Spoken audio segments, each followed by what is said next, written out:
Hai sahabat Jemvlog, kembali lagi sama gua Antoni Saputra. Hari ini gua mau membahas mengenai filtrasi ala kadarnya yang bisa kita gunakan untuk menopang, mensupport, dan mendorong hobi-hobi kita semua.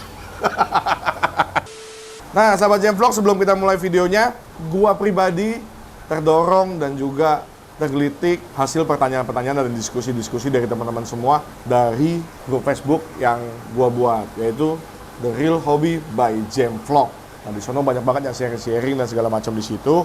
Nah, jadi ada beberapa bahan-bahan kadang gua ngambil dari sana untuk gue jadikan konten seperti ini supaya kita bisa saling diskusi dan gua juga lebih tahu apa sih yang menjadi pertanyaan-pertanyaan besar dari kita semua para penghobis. Kalau memang gue pun tidak punya kapasitas ataupun gue belum bisa menjelaskan, mungkin gue akan mendatangi expert-expert atau gue mencoba untuk berkomunikasi dengan expert-expert lainnya supaya kita dapat insight dan gue bisa bagikan ke teman-teman. Oke, kita mulai videonya. Jadi ini dulu kalau teman-teman pernah ngikutin konten-konten Jemvlog di awal-awal, bahwa memang kita menggunakan dan memperdayakan apa yang bisa kita pergunakan di sekitar kita, yang penting murah, gitu kan. Jadi kalau dulu kita ada pelihara pakai ikan pakai terpal, sistem filtrasinya dulu kita sempat pakai ember cat udah pel-pelan itu loh, pel-pelan cat segala macam. Cuman kan dari segi estetik kurang kan kalau buat di konten. Makanya semenjak konten kita pelan-pelan kita mengupgrade sistem filtrasi kita supaya terlihat lebih proper gitu kan. Sebenarnya kalau memang nggak konten juga lebih enak pakai yang ala kadarnya. Contohnya, nah ini kalau teman-teman pernah melihat, niat banget ya, gue beli baru nih, cuma buat konten. Jadi untuk mengulas dan mengingatkan kembali apa yang dulu pernah aku lakukan. Jadi dulu aku pernah susun sampai 4 atau 5 di atas ini, cuman tadi kebetulan toko ikannya cuma tinggal 2.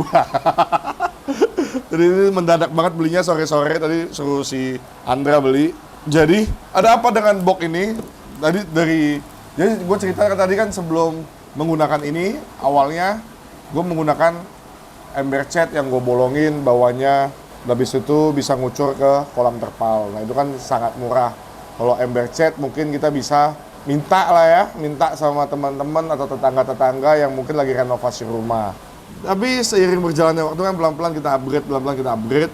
Nah sampai di satu titik dan satu momen gue tergelitik nih untuk mencoba top filter ini untuk kita pakai untuk media filtrasi yang menurutku pribadi bisa support lah untuk akuarium, mulai dari ukuran 40 panjangnya sampai ukuran semeter 20. Dan kebetulan dulu aku pakai ini dari ukuran semeter 20 teman-teman. Jadi masih bisa support dan masih bisa seling. Nanti aku kasih tunjukin dulu hasilnya seperti apa, sistem filtrasi seperti ini, hasil airnya seperti apa, ikannya seperti apa, pemeliharaan seperti apa. Ntar aku tunjukin. Tapi aku mau coba jelasin dulu, mau coba sharing dulu bagaimana cara penggunaan dan cara ngakal-ngakalinnya. Jadi ini sebenarnya semua sistem ngakal-ngakalin. Nah, jadi kalau box ini teman-teman bisa cari mungkin kalau di online 11 ribuan tadi aku cari. Kalau misalkan di offline store mungkin bisa beda 2.000 sampai 3.000 perak gitu. Lebih mahal sedikit lah ya. Kalau di offline, biasa kan offline ada sewa toko, ada sewa pegawai, ada uang listrik, segala macam gitu-gitu. Ya plus minus lah ya teman-teman ya. Jadi ya kurang lebih begitu. Pokoknya antara ini mulai dari 11.000 sampai 13 ribuan, bahkan ada yang sampai 15 ribuan. Nah, kalau teman-teman ini tinggal tambah dikit lagi bisa dapat talang filter. Nah, ini kita tergantung selera masing-masing. Talang filter ya kurang lebih tadi aku lihat paling murah ukuran 40 ya, kalau nggak salah ukuran 40 talang filter dengan 3 chamber di sekitar 40.000 sampai 60 ribuan. Tergantung bahan si talang, tergantung segala macamnya itulah ya, karena perbedaan harga menentukan kualitas bahan yang dipakai teman-teman. Nah jadi ini kan ada terjual terpisah tanpa perlu paket-paketan dengan pompa-pompaannya kan. Nah terus gimana caranya kalau kita mau buat? Jadi dulu aku ngakalinnya tuh yang paling pertama wet dry, busa. Habis itu biologis, habis itu yang paling akhir ini dulu masih pakai karbon aku. Nah jadi dulu aku mengakalinya dengan menggunakan karet di sini supaya kita bisa ngatur batas ketinggian air yang kita mau kalau misalkan media biologis nih. Coba maju dikit. Nah, kalau media biologisnya harus terendam. Jadi kita bisa rendam di sini nih. Jadi airnya tidak langsung masuk, jadi ada media biologis yang terendam. Nah, ini karet ini cuma untuk kayak beginian doang. Kelihatan nggak? Biasanya sih aku akan ngakalin ini terlalu lebih tinggi lagi supaya si media itu banyak terendam air. Spare kita untuk membesarkan pompa jauh lebih ada. Kemudian pasti teman-teman bilang, wah nanti ininya bocor-bocor dong gitu ya kan. Jadi itu dulu aku ngakalinnya, ya karet ini kan akan mengeras ketika kita ketemu lem seperti ini kan. Kalau teman-teman nggak percaya, teman-teman pakai tangan, habis itu tempelin begini aja ke tangan teman-teman, masih keras. Nah, jadi udah sampai lurus kencang begini kan, ke atas, udah sampai berdiri begini. Kemudian, ini aku udah tabur-taburin media biologis, apa segala macam gitu-gitulah ya. Biasanya aku lebih memaksimalkan adalah dengan cara ini, bawah alasnya. Nah, jadi aku solder bolong di sini. Jadi begitu pas kita pakai begini, ada kucuran di sini kayak trickle, kayak sistem trickle gitu lah ya. Jadi ada bocor-bocor di sininya, ada kucuran, tuh. Jadi ngucur dia. Jadi paling 4 tingkat udah oke, udah bisa running. Jadi paling atas kita tetap menggunakan seperti biasa.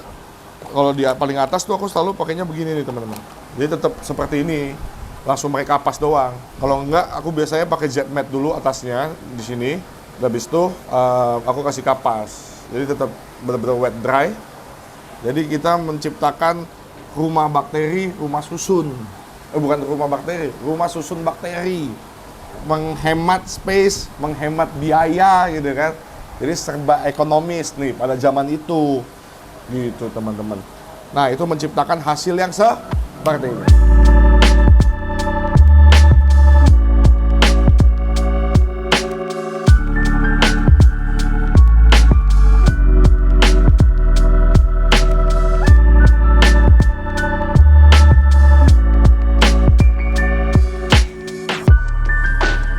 Nah, udah lihat kan teman-teman hasilnya seperti apa? Nah, seperti itulah hasilnya. Jadi kurang lebih 2 tahun lampau, 2 tahun silam, kita banyak menggunakan akal-akalan dan menggunakan sesuatu yang memang low budget yang bisa kita pergunakan. Cuman, seiring berkembangnya waktu, seiring berkembangnya pemeliharaan ikan, timbullah sistem top filter talang seiring berjalannya waktu. Nah, mulai muncul harga masih standar-standar, mulai banyak pesaing, harga sudah mulai banyak kompetitor, dan murah. Jadi kalau misalkan dihitung-hitung ya kurang lebih cuma beda 10.000 sampai 15.000 kalau kita beli kayak begini 3 susun dengan talang. Begitu sudah ada filter talang, aku pakai filter talang juga, dan aku pakai filter ini juga, yang hasil aku akal-akalin, memang secara harga kurang lebih menyerupai. Kalau kita menggunakan 3 susun, apalagi 4 susun, sama udah itu harganya, gitu kan. Cuman ini menurutku kita bisa banyakin medianya, space-nya jauh lebih banyak daripada space talang, gitu kan. Dan habis itu cara pembersihannya cuma kita buka satu-satu begini, lebih mudah gitu. Kita langsung bawa gitu kan. Kita langsung bersihkan gitu. Nah, ada plus dan minusnya lah intinya. Nah, teman-teman, seiring berkembangnya waktu, akhirnya ada lagi yang mengembangkan menuju top filter menggunakan kaca. Nah, top filter menggunakan kaca ini harganya juga relatif. Harganya udah kurang lebih tidak terlalu jauh nih ya kan, antara 3 kombinasi ini gitu. Antara yang ini gitu kan. Anggap di sini tuh ada talang air dan di sini ada top filter kaca. Antara 3 ini sudah tidak ada yang terlalu jauh semakin berkembangnya waktu.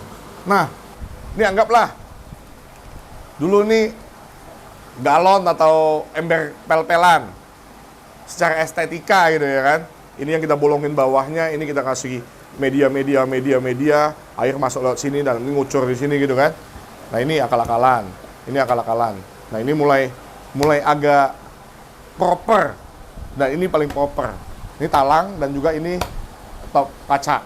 Ya, seiring berkembangnya waktu, ya memang ini lebih murah. Ini naik lagi nih, butuh effort harga lebih besar. Ini butuh harga effort lebih besar. Nah, ini butuh effort lebih besar. Kalau teman-teman tanyakan antara yang di sini dan di sini, range harganya itu jauh banget. Tapi efektif nggak? Ya, kalau ini kita menggunakan dengan benar dan tepat, sesuai dengan populasi, sesuai dengan susunan yang baik, tentu aja nggak bakal ini bisa menyaingi top filter kaca juga. Semuanya bisa efektif kok teman-teman, sesuai dengan kemauan dan sesuai dengan space yang teman-teman punya. Kalau teman-teman punya space 60 cm, akuariumnya mungkin menggunakan ini udah oke banget. Pakai banget loh, pakai banget. Nah besok kalau teman-teman yang punya semeter 20 menggunakan yang dua ini atau antara tiga ini penggabungan, ya oke banget, tergantung susunan teman-teman. Ya yang paling penting adalah susunan di mana mekanis, biologis, semua itu bisa tersusun dengan baik, bisa mensupport cycling dengan baik, sesuai dengan biolot yang ada di tank, sesuai dengan populasi yang ada di tank. Ya kalau kita mau sering-sering water change, ya mungkin kita bisa nggak usah terlalu banyak pakai media-medianya.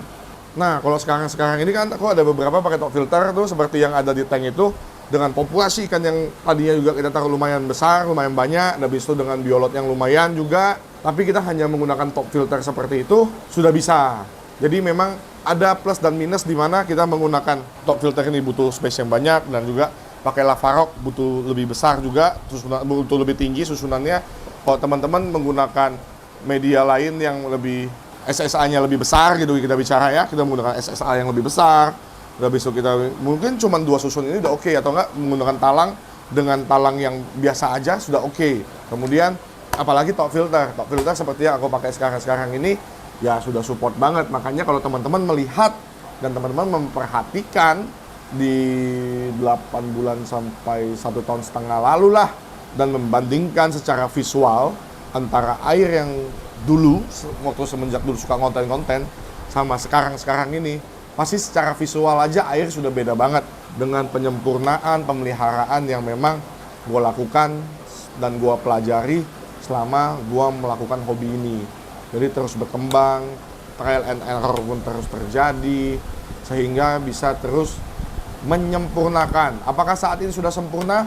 Menurut gue masih banyak hal-hal yang masih bisa gue dalami, dan masih banyak hal-hal yang terus gue pelajari untuk kedepannya sih. Kalau dibilang sempurna, tidak ada yang sempurna, tapi perlu banget gue belajar dan lebih mengikuti perkembangan. Yang kayak kemarin itu gue ada buat smart system, itu sangat enak untuk gue merawat saat ini. Itu bagian dari pengembangan teman-teman. Kita cuma cukup maksimalkan media-media yang ada, filtrasi yang ada, sistem yang ada, sisanya sistem yang bekerja. Kita sudah tinggal menikmati si ikan. Kita tinggal melihat si ikan. Jadi benar-benar fungsi kita, hobi kita, jadi tidak dibuat repot, tidak dibuat capek sama pemeliharaan kita. Jadi semua udah by system, kita tinggal lihat kan. Nah ini kedepannya pun gue masih terus belajar, kedepannya gue terus lagi mendalami, supaya semua akuarium-akuarium yang di tempat gue benar-benar low maintenance. Sekarang ini sudah low maintenance. Paling cepat melakukan water change di tempat gua adalah 2 minggu sekali. Kalau untuk beberapa tank-tank besar, bahkan ada yang sudah 2 bulan, 3 bulan gitu kan kalau tank-tank besar seperti ini. Tapi kalau misalkan arwana, kita tetap lakukan 2 hari sekali atau 1 hari sekali supaya base-nya lebih bersih. Karena itu bagian dari progres dan bagian dari proses dalam pemeliharaan ikan arwana. Jadi setiap ikan juga kita harus lihat-lihat juga. Nggak bisa kita samaratakan, wah kita udah pakai segala sesuatu yang premium, tetapi kita kok masih effort ya. Nah, kita mesti lihat ikan-ikannya dulu, kita mesti lihat juga apa yang kita pelihara, apa yang kita lakukan. Jadi itu kan semua ada functionnya masing-masing. Kalau misalkan yang kayak akuarium ya sekarang ada di depan gue ini atau di belakang gue ini benar-benar udah low maintenance. Gue sudah jarang banget melakukan perawatan air. Tidak ada water conditioner sama sekali, tidak ada dosing-dosing sama sekali untuk air-air gua, karena secara visual maupun secara parameter air-airnya sudah sangat terdukung menurut gua.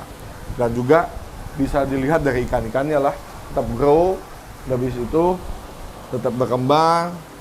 Kalau sekedar hidup tapi ikan berkembangnya atau bertumbuhnya lambat, itu kan ada sesuatu something wrong. Entah dari air baku kita atau dari cycling air kita yang ada di tank, dari sistem filtrasi kita teman-teman. Jadi itu juga kita harus pelajari juga. Nggak serta-merta kita sudah pakai semua yang bagus, semua yang oke, tapi kita mengabaikan atau kita tidak mempelajari sesuatu yang timbul di tank kita, ya ujung-ujungnya nggak maksimal juga. Jadi kita harus juga, begitu kita sudah running system, kita perhatikan juga ada di mana minusnya, ada di mana kendalanya, ini disebabkan apa, itu disebabkan apa. Nah, jadi makanya pentingnya untuk sharing, pentingnya untuk saling belajar dalam melakukan pemeliharaan ikan. Jadi gitu teman-teman, konten gua kali ini. Jangan lupa tetap dukung Jemvlog dengan jangan subscribe, like, dan share setiap video-video yang kita buat supaya semakin banyak lagi orang yang tahu tentang kita. Oke sahabat Jemvlog, sampai ketemu lagi di video selanjutnya. Bye!